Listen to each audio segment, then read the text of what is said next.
cuando me propusieron los dos José Maris que hablar aquí esta tarde sobre un tema como debates en las fronteras de la ética, pues pensé que el primer debate que tenemos, la primera frontera que tenemos es la de qué es la ética y para qué sirve. Yo la verdad es que creo que si hiciera una encuesta por la calle preguntándole a la gente qué es la ética, no me sabría contestar casi nadie, aunque todo el mundo habla de ética, pero a la hora de la verdad nadie sabe decir qué es eso de la ética. La primera cuestión sería saber qué es eso de la ética y, en segundo lugar, para qué sirve. Y eso es lo que yo intenté hacer en este libro, para qué sirve realmente la ética del año pasado, y vamos a comentar hoy brevemente qué es eso de la ética, en principio. En principio, tengo que aclararles a todos los presentes que los seres humanos somos inevitablemente morales. No se puede elegir el ser moral o no serlo. Igual que tenemos peso, igual que tenemos medida, igual que tenemos un color de la piel, pues somos estructuralmente éticos. No tenemos más remedio que serlo. Esto se ha explicado desde muy distintas perspectivas, pero yo me voy a referir a unas pocas. En primer lugar, somos inevitablemente morales, en el más o en el menos, porque todos nos forjamos un carácter, todas las personas y todas las organizaciones. La palabra ética viene del griego, de la palabra ethos, que quiere decir carácter.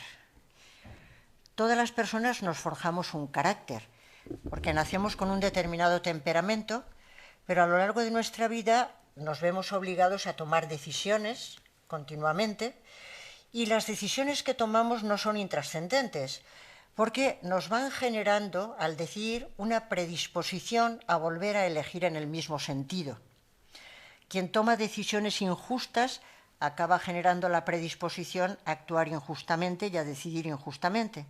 Quien toma decisiones imprudentes va generando una predisposición a tomar decisiones imprudentes. Nuestras decisiones son importantes y conviene tenerlas muy en cuenta en la vida personal y en la vida pública. Las decisiones siempre tienen consecuencias, por lo menos la de que vamos generando la predisposición a seguir eligiendo en ese sentido. Decían ya los griegos que quien quiere actuar bien tiene que ser como el arquero que intenta entrenarse día a día, decía Aristóteles, para acertar en el blanco. Si uno no se entrena día a día, al final acaba no acertando en el blanco. Pero es que día a día tenemos que tomar decisiones y al final nos vamos generando unas predisposiciones que en el ámbito de la ética llamamos, con una palabra que hoy en día no está demasiado prestigiada, que es la palabra virtudes. Las virtudes les sonarán a ustedes a lo mejor muy mal porque últimamente se llevan poco. Decirle a alguien que es un dechado de virtudes es poco menos que un insulto, y casi a la gente le gusta más que le digan que es un poco inmoral que es muy virtuoso. La palabra virtud no está de moda, pero yo entiendo que es bueno recordar, como se decía en griego, la palabra virtud se decía arete, que quiere decir excelencia. Las gentes podemos ir generándonos poco a poco esas excelencias del carácter, porque el que es justo, excelente en justicia, está predispuesto a ser justo, el que es excelente en prudencia está predispuesto a ser prudente, el que es excelente en solidaridad está predispuesto a ser solidario. Y necesariamente nos vamos generando predisposiciones, eso no lo puede evitar nadie, tenemos que generárnoslas. Y entonces lo más inteligente es generarse las mejores predisposiciones, es irse generando virtudes y no vicios. ¿Qué quiere decir el vicio? Pues las virtudes quiere decir aquellas predisposiciones que nos llevan a aquello que todos los seres humanos tienden, que es la felicidad. No hay ningún ser humano que no quiera ser feliz. Pero en principio los seres humanos buscamos ser felices y necesariamente nos desarrollamos un carácter y nos generamos un carácter. Y nos podemos generar un buen carácter o un mal carácter, pero necesariamente nos generamos uno. Lo mejor que puede aprender alguien a lo largo de su vida es generarse un carácter que le lleve más cerca de la felicidad que de la desdicha. Y por eso la ética es algo que forma parte nuestra y no podemos evitarlo de ninguna manera. Lo han dicho autores como Zubiri, Aranguren y muchos otros, que eso ocurre porque los hombres somos estructuralmente morales. Y ahora me gustaría que todo el mundo estuviera atento a la distinción que suele hacerse entre moral como estructura y moral como contenido. Los seres humanos somos estructuralmente morales. Todos los seres humanos de todos los países del mundo tienen o tenemos una estructura moral. ¿Por qué tenemos una estructura moral? Pues porque los seres humanos, ante el medio que nos rodea, cuando nos sentimos excitados por el medio y vamos a dar una respuesta, no damos una respuesta automática, como les ocurre a los animales, sino que los seres humanos tenemos un cerebro hiperformalizado y nuestro cerebro hiperformalizado hace que se genere una distancia entre nuestras decisiones y el mundo que nos rodea, de tal manera que no respondemos automáticamente al medio, sino que entendemos el medio como una realidad que nos rodea y vamos generando una gran cantidad de posibilidades de respuesta. Una persona puede llegar a un momento determinado y tiene muchísima hambre y se pone a comer, pero no, la persona puede retenerse y decir, no, yo ahora no como aunque tenga muchísima hambre porque estoy esperando a que venga el resto de la familia. Tengo la posibilidad de esperarme a que venga el resto de la familia, el animal se arrojaría a la comida rápidamente. Los seres humanos no respondemos automáticamente al medio, sino que a la hora de responder se abre un gran conjunto de posibilidades y ocurre que entre ellas tenemos que elegir. Y ahí viene nuestro drama. Tenemos que elegir, somos libres y no podemos dejar de ser libres. No somos libres para dejar de ser libres, sino que siempre tenemos que elegir entre todas las posibilidades que se nos presentan. Y de esas posibilidades, cuando elegimos una de ellas, tenemos que justificar que la hemos elegido y hacernos responsable de ella. Es decir, somos responsables de nuestras elecciones, lo queramos o no. Con lo cual tenemos una estructura de libertad, justificación, responsabilidad, que es lo que se llama moral como estructura, la estructura moral de los seres humanos. Ocurre entonces, se dice que, aunque todos tenemos una estructura moral, los contenidos morales son diferentes. Mi experiencia en las clases es que en cuanto hablo de moral, los alumnos dicen, eso de la moral es muy subjetivo. Ahí cada quien opina como quiere, porque cada uno tiene su moral. Cada uno tiene su moral. Así como las cuestiones de derecho son cuestiones muy objetivas, que todo el mundo comparte, las cuestiones morales son muy subjetivas. Unos opinan unas cosas en el terreno moral y otros opinan otras. Y por lo tanto se entiende que en el terreno moral cada uno tiene su moral. Porque en cuanto uno de mis alumnos dice que lo de la moral es muy subjetivo, doy un salto y le digo que sea la última vez que os oigo decir eso. Es verdad que los contenidos morales son diferentes, han sido diferentes a lo largo de la historia y son diferentes en distintas culturas. Si pensamos en las distintas culturas que nos rodean, hay distintos contenidos morales y hay culturas en las que se piensa que las mujeres son inferiores a los varones, hay culturas en las que se piensa que hay diferencia de contenidos morales. Pero recuerde todo el mundo, la estructura moral la tenemos todos los seres humanos. Los contenidos pueden ser diferentes. Y dicen hoy en día algunos autores que lo que nos ocurre es que, igual que ocurre con las lenguas, que todos los seres humanos tenemos la capacidad de desarrollar una lengua, pero después hablamos distintas lenguas. En la moral nos pasa lo mismo. Todos tenemos una estructura moral, solo que después desarrollamos distintos lenguajes morales según el lugar en el que se nace, según el lugar en el que se socializa, según lo que se aprende en una determinada cultura. Llamo la atención para algo que me parece muy importante. Como es verdad que aprendemos nuestro lenguaje moral en la sociedad en la que vivimos, los adultos tenemos una responsabilidad enorme porque los niños y los jóvenes aprenden el lenguaje moral de los adultos. Y algo todavía más importante, los chicos no aprenden lo que nosotros decimos, sino lo que nosotros hacemos. Porque tienen inteligencia suficiente como para darse cuenta de que a fin de cuentas una cosa es lo que se dice, lo que los adultos dicen, y otra cosa es lo que los adultos hacen.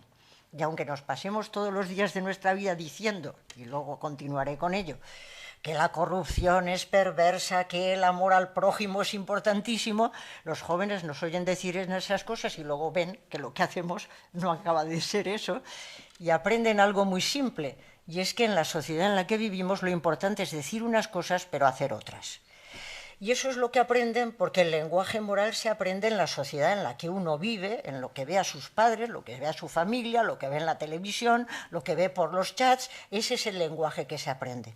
Con lo cual todos tenemos una estructura moral, todos hablamos lenguajes morales diferentes, lenguajes que aprendemos en las sociedades en las que vivimos, de lo que vemos que la gente vive, de lo que vemos que la gente hace y lo que vemos que la gente nos cuenta. Pero hay una cosa importante, y es que con esto podríamos llegar a decir, bueno, pues a fin de cuentas, si hay distintos lenguajes morales en distintas culturas, todas las culturas son respetables, cada cual hablará su lenguaje moral y ya no tenemos nada más que decir. Bueno, pues esta es otra de las costumbres que tienen mis alumnos, que inmediatamente dicen, pues cada uno tiene su lenguaje moral y todo eso es muy subjetivo y depende de las culturas. E inmediatamente yo les digo que eso no es así. Y eso no es así por una razón. Porque cuando una persona pone la televisión y ve que alguien está torturando a otro y dice, qué salvajada. Supongamos que se le explica que es que en la cultura de esa persona, pues es costumbre torturar a las personas para sacarles información. Oiga, es una cultura diferente y en ella la tortura está bien vista. Uno se queda pensando, me da la impresión de que esa cultura debería de cambiar un poco. En determinados momentos pensamos que hay determinadas acciones que no deberían de admitirse en ningún lugar de la tierra. Entendemos que no se debería matar, entendemos que no se debería mentir, entendemos que la libertad es superior a la esclavitud, entendemos que la igualdad es superior a la desigualdad, entendemos que la solidaridad es superior a la insolidaridad. Y no pensamos que eso es una cuestión cultural y que si hay culturas insolidarias, pues ¿qué le vamos a hacer? Sino que seguimos pensando que la solidaridad es superior a la insolidaridad y seguimos pensando que el diálogo es mejor que la violencia para resolver los problemas. Y si a alguien le dicen es que hay culturas que son violentas, uno dice, pues esas culturas creo que deberían de cambiar, porque la violencia no es la manera como los hombres deberían de resolver sus problemas. Con el tiempo hemos llegado a unas declaraciones universales como por ejemplo la de Derechos Humanos de 1948. En esa declaración se dice que todos los seres humanos tienen derecho a la vida, a la libre expresión, a la libre asociación, a la libre reunión. Todos los seres humanos tienen derecho a un trabajo, todos los seres humanos tienen derecho a una atención sanitaria, todos los seres humanos tienen derecho a... Son una serie de afirmaciones a las que hemos ido llegando progresivamente y dense cuenta de una cosa, así como la estructura moral de los seres humanos es biológica, esos contenidos morales vienen siempre del lugar que nacemos, de las tradiciones, de las religiones, de la filosofía, de la literatura. Una cosa es la estructura biológica y otra cosa los contenidos que vienen de fuentes que son culturales. Ya ha habido un progreso cultural que nos ha llevado a decir que efectivamente todos los seres humanos tienen derecho a la vida, tienen derecho a la expresión, a la libertad de conciencia, todos tienen derecho a la atención sanitaria, todos tienen derecho a lo que se ha llamado los derechos económicos, sociales y culturales, los derechos políticos y civiles. Eso es una afirmación que hemos hecho universal y es de contenidos. Y dicho en la terminología de Amartya Sen, que es un premio Nobel de Economía, de los que suelen entender como que no es de los economistas del carril corriente, sino otro tipo de economistas, pues Amartya Sen entiende que es obligación de nuestras sociedades empoderar las capacidades básicas de todos los seres humanos para que puedan desarrollar aquellos planos de vida que tengan razones para valorar. Los seres humanos tenemos unas capacidades para llevar adelante nuestros planes de vida y Amartya Sen lo que plantea es que tenemos obligación social de empoderar a todos, darles poder a todos para que puedan desarrollar aquellos planes de vida que tengan razones para valorar.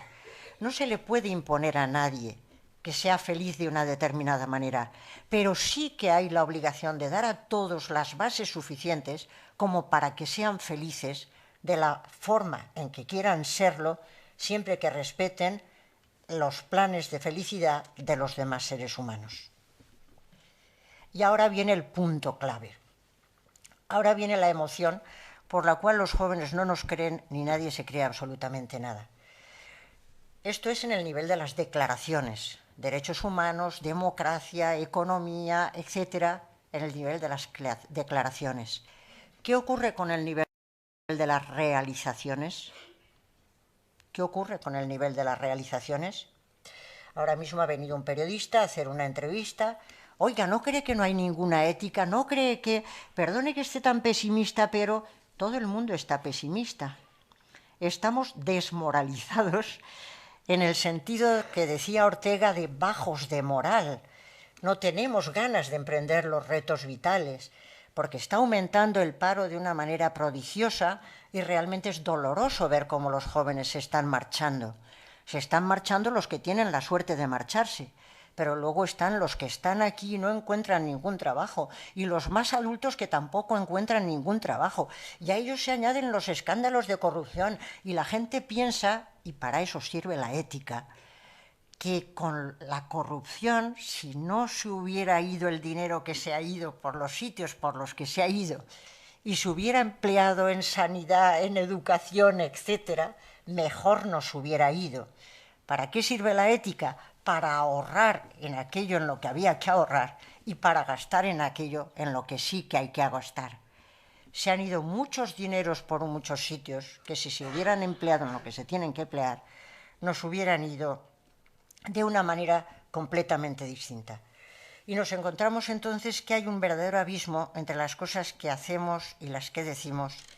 Y yo siempre me encuentro en alguna charla que hay alguien que dice, y si todo eso de la ética está tan bien, ¿por qué las cosas son tan diferentes?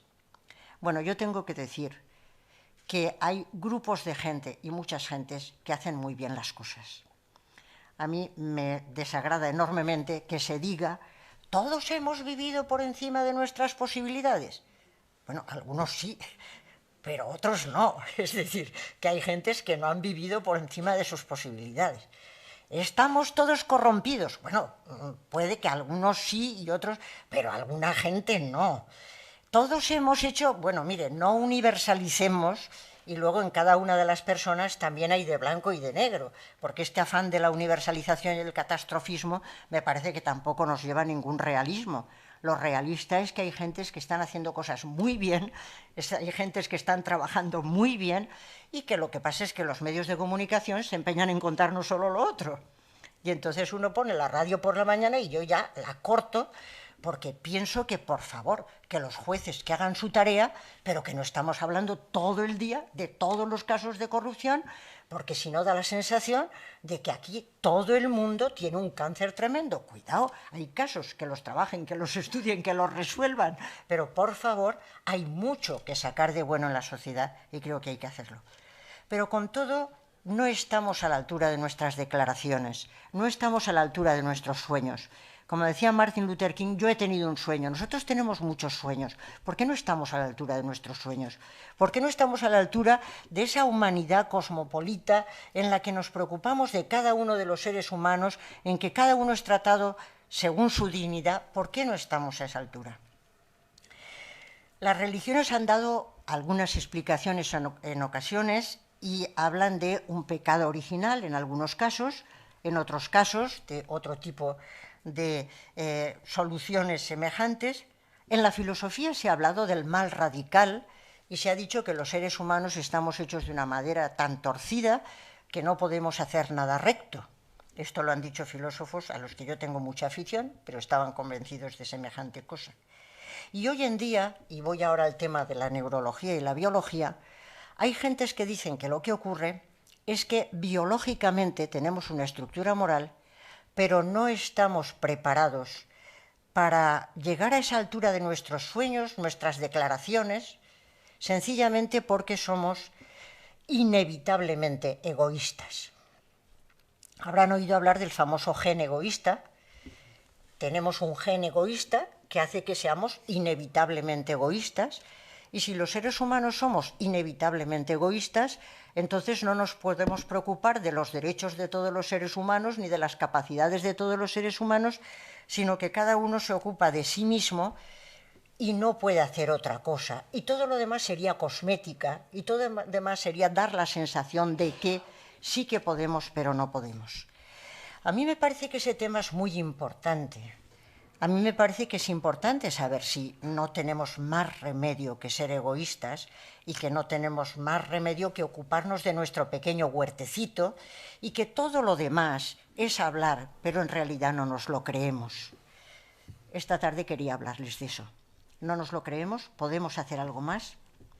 En primer lugar, hay quienes dicen es muy difícil compaginar esto con el gen egoísta y entonces un autor como Hamilton dice es que lo que ocurre es que lo que hay es altruismo genético.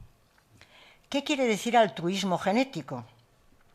Pues que el que es altruista lo es con aquellos que son sus hijos o sus cercanos. Es decir, que de todas maneras una garantiza que son sus genes los que se van a reproducir, porque cuidamos a nuestros hijos, cuidamos a nuestros cercanos, a nuestros parientes, a los que están más cerca de nosotros.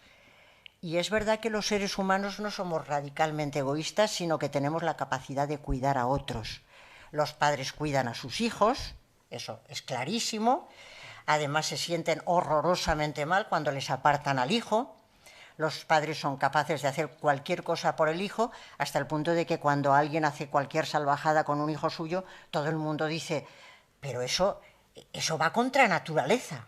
Y es verdad. Los padres cuidan de sus hijos, cuidan de sus cercanos, cuidamos de nuestros compañeros y entonces Hamilton llega a la conclusión de que tenemos un altruismo genético que es de alguna manera un cierto egoísmo genético. Trabajamos por los nuestros. Pero claro, el problema es, ¿tenemos capacidad de ir más allá de los cercanos, de nuestros familiares, de nuestros parientes? ¿Tenemos la capacidad de ir más allá? En el caso de que no tengamos una capacidad de ir más allá, lo que está claro es que el nepotismo es insuperable. El nepotismo, como saben ustedes, el nombre viene del famoso Cornelio Nepote, que daba todas las prebendas, todos los privilegios y las buenas situaciones a sus parientes. ¿Les suena el nepotismo? ¿Lo han visto practicar en alguna ocasión? Efectivamente, eso es algo que uno ve practicar y claro, Cornelio Nepote daba todas las ventajas a sus parientes y la gente decía, Cornelio, que esto está feo, ¿no?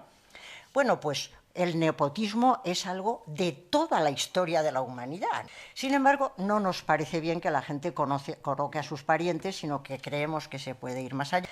Dicen algunos autores, bueno, muchos, casi todos, hoy en día lo dice ya casi todo el mundo, que los seres humanos no solamente somos altruistas con nuestros parientes, sino que estamos dispuestos a dar siempre que tengamos expectativa de recibir. Somos seres reciprocadores, capaces de reciprocidad.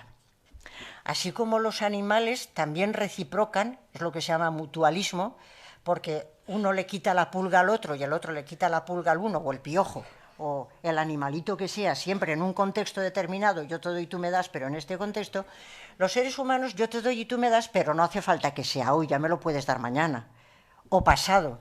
Somos capaces de dilatar la gratificación en el tiempo. Y además, no hace falta que me lo des tú, me lo puede dar tu hijo, me lo puede dar tu hermano, me lo puede dar otra persona. Estamos dispuestos a dar con tal de que alguien nos devuelva de alguna manera, de algún modo, aquello que de alguna forma se nos ha dado. Con lo cual, los seres humanos, siempre cuando damos, estamos esperando de alguna manera algún retorno. Y entonces aparece la gran característica de los seres humanos, que es la capacidad de cooperar. La capacidad de cooperar. Hay un libro muy bonito de Tomasello que se titula ¿Por qué cooperamos? Y dice una frase muy gráfica, nunca veréis a dos chimpancés que lleven juntos un tronco. Los seres humanos son los seres que son capaces de decir, yo no puedo llevar el tronco, vamos a llevarlo juntos. Y entonces cooperamos, nos ayudamos unos a otros, y mire usted por dónde tenían razón los viejos anarquistas cuando decían que es la ayuda mutua, la que hace que prosperen las especies y no la lucha descarnada por la vida. Los que se ayudan mutuamente salen mucho más adelante que aquellos que dicen dejadme solo, que voy a arrasar con todo. Podemos ayudarnos unos a otros y es bueno ayudarse por unos a otros. ¿Por qué?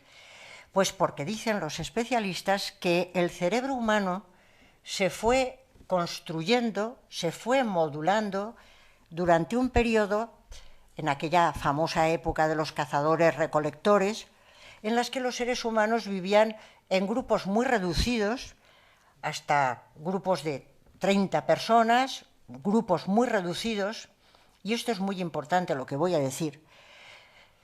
Para sobrevivir necesitaban ayudarse los que estaban dentro del mismo grupo, pero los que venían de grupos ajenos eran peligrosos, porque eran extranjeros, eran gente rara, eran un peligro para el grupo. El grupo se ayudaba entre sí, pero los que venían de fuera eran extraños y eran peligrosos. Se fue forjando el cerebro ayudándonos mutuamente a los que estamos dentro y temiendo a los que quedan fuera, porque de alguna manera el que es de otra raza, el que es de otro color, el que es de otro estilo, ese es un extraño que viene a desacomodarnos porque nosotros estamos ayudándonos unos a otros y es nuestra cooperación la que nos permite sobrevivir. Pero el otro queda fuera. Porque la gran pregunta que creo que tenemos que hacernos esta tarde y muchos días es, ¿y lo que queremos es preocuparnos solo de los cercanos y no de los lejanos porque no nos conmueven emotivamente, o queremos hacer algo más? La ética tiene que ver con el preguntarse qué queremos hacer, a dónde queremos ir, no solo biológicamente para qué estamos preparados, sino hacia dónde queremos llevar el curso de nuestras vidas, qué tradiciones religiosas, filosóficas, culturales, literarias son las que nos van a interesar, hasta dónde queremos llegar, hasta los que tenemos cerca o queremos ir más allá. Pero hay un salto más que creo que tenemos que dar cuando estamos preguntándonos para qué sirve la ética. Existen las personas. Y las personas, además de ser inteligentes y de saber cooperar, tienen que tener también sensibilidad moral. ¿Y a qué me voy a referir con la sensibilidad moral? A que las personas tienen que tener también sentido de la justicia y sentido de la gratuidad. No basta con cooperar, no basta con buscar aliados y no solo adversarios. Hay un paso más que podemos dar y es el paso de movernos por el sentido de la justicia y el sentido de la gratuidad, que es el momento de la sabiduría moral. Si nos quedamos en el ámbito de la cooperación, y me parece mucho mejor la cooperación que el conflicto, y hay que ir por pasos, si nos quedamos en el momento de la cooperación, resulta ser que intentamos dar y recibir. Pero ¿qué pasa con todos aquellos de los que se piensa que no tienen nada que devolver a cambio? ¿Qué pasa con aquellos que la gente dice, estos no pueden darme nada? Esos se quedan fuera. Y luego la gente dice, es que hay excluidos. Claro que hay excluidos. Si lo más que podemos conseguir es vivir en un mundo de cooperación, y eso es mucho mejor que el conflicto, aquellos que parece que no pueden ofrecer nada demasiado interesante son excluidos necesariamente. Y se pueden hacer muchas campañas y muchas proclamas, pero es que los estamos dejando fuera por definición. Por eso el mundo de la exclusión estaría ahí. ¿Y quiénes son los excluidos? ¿Quiénes serían los excluidos? Pues yo creo que se habla mucho del racismo, se habla mucho de la xenofobia, y estoy de acuerdo. Es verdad que en muchas ocasiones, cuando uno ve a una persona que resulta como muy distante, mueve a... Pero yo me he inventado algo, que alguno me lo habrá oído decir, pues que se lo apunte, porque no he tenido ningún éxito. Yo creo que más que xenofobia, lo que hay es aporofobia.